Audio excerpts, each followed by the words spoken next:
ছোট থেকেই দেখে আসছি যে আমাদের বাসায় ঈদের দিন সকালে খিচুড়ি আর দেশি মুরগির রান্না করা হয়, আর সেটা যদি কুরবানি ঈদ হয় তাহলে তো মাস্ট।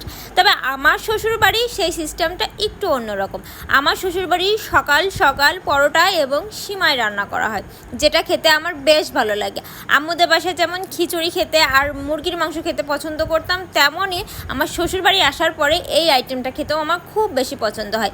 তাই এবার বাড়িতে যাওয়ার আগেই মাকে বলেছিলাম, মা আপনার হাতের মচমচে পরোটা আর সাথে সেমাই খাবো। আর আমার শাশুড়ি আম্মা সেটাই খুব সুন্দর করে সকাল সকাল তৈরি করে ফেলছে। সাথে আলু ভাজিও ছিল, যেটা আমি কোটা কাটা করে দিয়ে আর কি এই ভিডিও ফুটেজটা নিচ্ছিলাম।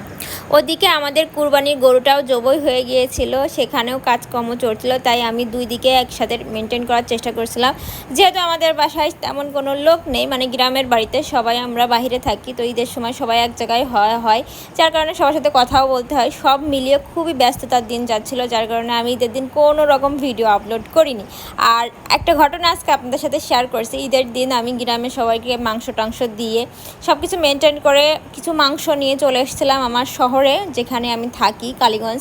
সেখানে কিছু মানুষকে মাংস দেওয়ার জন্য তো আমি আমার একটা কাকির বাসায় মাংস দিতে যাই। কাকি আমার ফেস দেখিনি, না দেখার পরে আর কি আমি বলেছিলাম যে কুরবানির মাংস নেন। সে আমাকে প্রথমেই বলেছিল 2 পিস মাংস।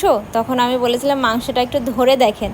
তো তখন সে ধরে দেখে বলছে, কিছু মনে করো না, সারাদিন সবাই 1 পিস 2 পিস করেই মাংস দিয়ে গেছে।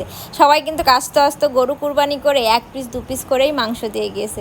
তো এই কারণেই বলে ফেলছিলাম, তুমি যে সেটা আমি বুঝতে পারিনি। আমি সবসময় চেষ্টা করি 1 পোয়া থেকে হাফ কেজি করে মাংস একটা বাড়িতে দেওয়া, তার সাথে সেই মাংসের সাথে সব কিছু মিলিয়ে দেওয়া, যাতে তারা একটু রান্না করে খেতে পারে।